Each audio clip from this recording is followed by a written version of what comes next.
It's Subaru head gasket time. Somehow that doesn't surprise me. Let's get started.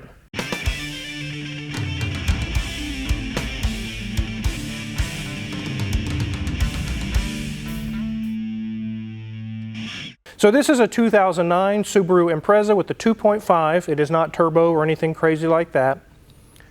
The customer drove from all the way in the Kansas City area to the shop. There was a leak constantly on the ground, and the customer suspected it's possibly the head gasket. Knowing the story of Subarus blowing head gaskets, he thought, well, that may be the case here. Unfortunately, the customer didn't really research what it's going to cost, and it was kind of a shocker.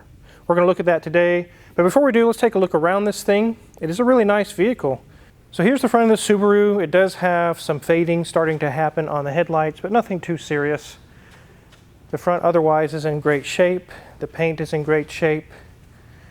This is the smaller of the Subarus. It's not very long. It's not an Outback or a Forester.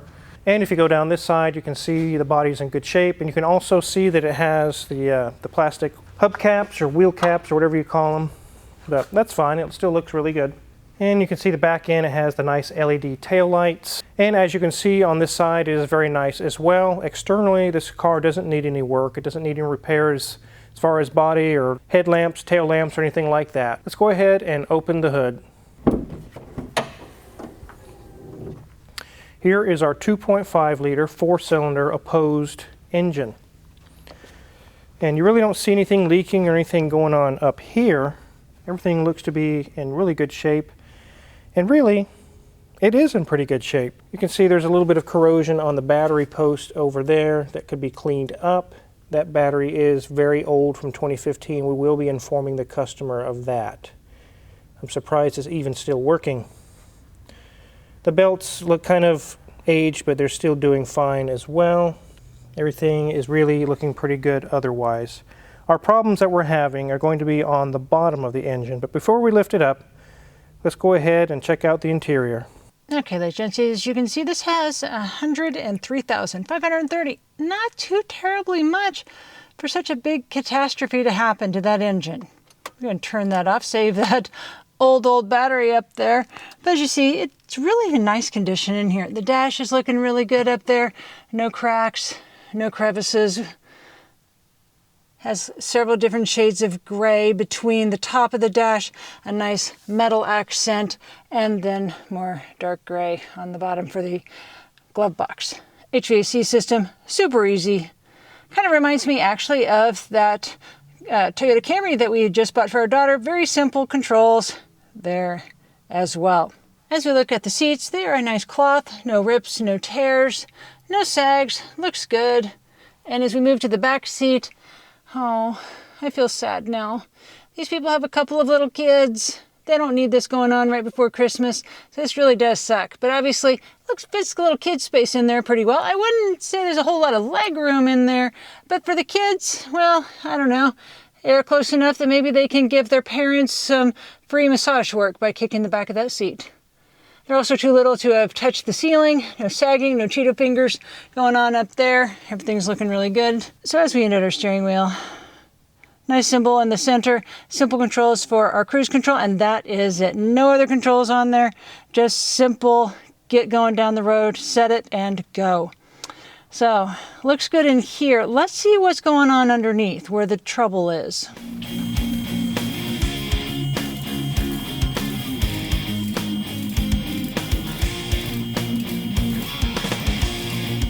So here we are starting at the back end of this vehicle. There's a little bit of surface rust, but nothing too serious. Our little CV boots are in good shape. The back brakes have about 80% remaining. Everything looks good there. Our strut is nice and dry. We'll go ahead and head on over to the other side. Brakes look good there. Strut is good. Nothing leaking over here.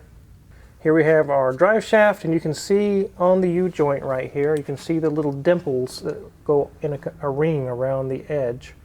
That is called staked. This is another one of those drive shafts that will not be rebuilt. You cannot put U-joints in it yourself, and a drive shaft shop is going to refuse the work. You have to buy the entire drive shaft if the U-joints go out. I've been through that 100 times. It's crazy, but they designed it not to be serviced. You replace the whole drive shaft. And honestly, it's lasted 100,000 miles and it's still doing fine. Here's our resonator, our exhaust. Here's our transaxle. It has the front CV shafts that hook to the forward portion of the transmission. Right here, everything's nice and dry. The boots are good. We did put new brakes up front. The customer supplied some pads and rotors. We installed them for him. You can see they are currently installed. Boots look good there. Strut is nice and dry. Here's our sway bar link is good. Again, new brakes. Boot is good. Sway bar link is good. Strut is dry. Everything looks good there. You can notice a little seepage on the transmission pan here. That is not from the transmission. It is from our head gasket leak. And yes, that is oil. These head gaskets are not leaking coolant. Head gaskets can also leak oil. Here's our head gasket. And you can see oil is pouring out right there where it meets the block on both sides.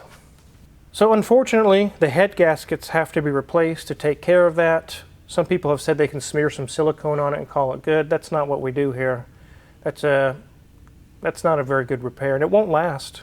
It'll last maybe 30 days and start leaking again. So unfortunately, like I said, this is going to be a big job. Let's check our radiator. Before we're done here, everything looks good, nice and dry. No leaks going on there. Well, the only thing that's wrong with this is extremely expensive. Let's go ahead and get this thing on the ground. It's kind of a bummer.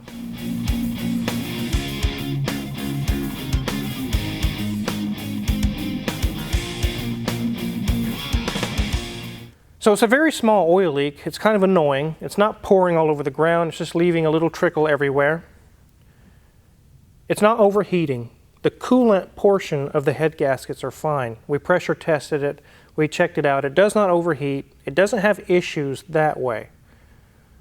The oil sealing portion of the head gaskets have failed, not the coolant ones, which are on the very bottom of the head gasket, which leaks on the ground.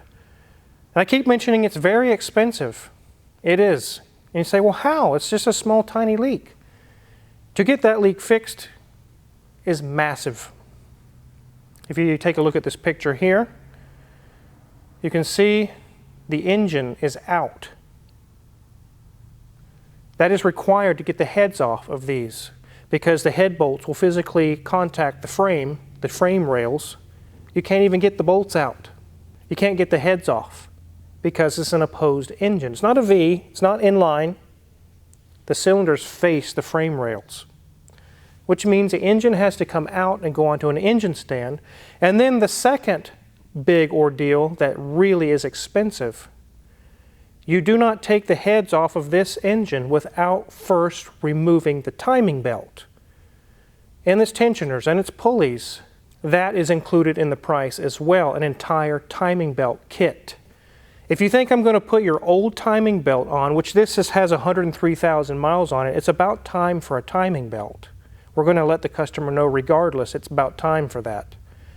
If you think I'm going to put your old timing belt and pulleys on, just like Judas Priest says, you got another thing coming.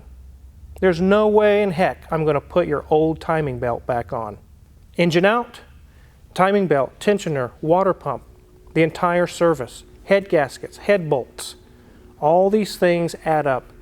And depending on if there's any difficulties, it can go as fast as 12 hours. It can be 18 hours to do this job. $3,500. That would be included to do the brakes as well. The entire inclusive job and the diagnosis and the sales tax, everything piles up really, really fast. Over $3,000 to do this job. When we presented it to the customer, they said, nope. I'm not spending that for a tiny oil leak. And I don't blame them. I would just put up with the leak until it gets unbearable, which it may be a year or two before that happens, or more. But I agree. I wouldn't fix it either. $3,500. It functions just fine. It does everything just fine. And no, there's no magical snake oil you can pour in the engine that's going to fix that. I wouldn't trust anything to fix that. And also know, snugging up the little bolts is not going to solve that either. The gasket's been compromised, it's already leaking. I've seen this time and time again where you try to snug up the bolts, it solves nothing. Smearing some silicone on the bottom is not going to solve this either because it's right next to the exhaust. It gets very hot. The oil will degrade it. It would last 30 days, maybe 60 days, and start leaking all over again. The only true fix for this is a full, complete head gasket, timing belt. I mean, a massive service just to get this done right. And engine out, of course. We won't be doing that job here today. We did get to do the brakes. And again, I'm not upset. I get it. Like Mrs. Wizard says, they have little kids. It's almost Christmas time. They don't have just $3,500 just to light on fire. I get it. So we fixed their brakes, we checked everything else out, everything looks okay for now. We will advise them that it is time for a timing belt, regardless if they fix the oil leak or not. So is it worth fixing this? Yes, it is, especially if you were going to trade it in or sell it to someone. They're not going to like to see oil leaks on the ground. It's not like this is a $2,000 car. This is 10, 12, 15, I don't know the exact value. I haven't looked it up. It's definitely worth fixing. It's just not a good time right now for the customer, and like I said, I get it. So if you're curious what kind of tools we didn't get to use to fix the head gaskets on this, check my Amazon affiliates link in the description below. We get a small cut and we really appreciate it. And make sure to hit the subscribe button because I'm buttoning up the North Star engine. We're going to pull the whole powertrain out of the bottom of the XLR soon. I decided to do it that way because that's going to be awesome content for you guys to see how that all works. Thanks for watching.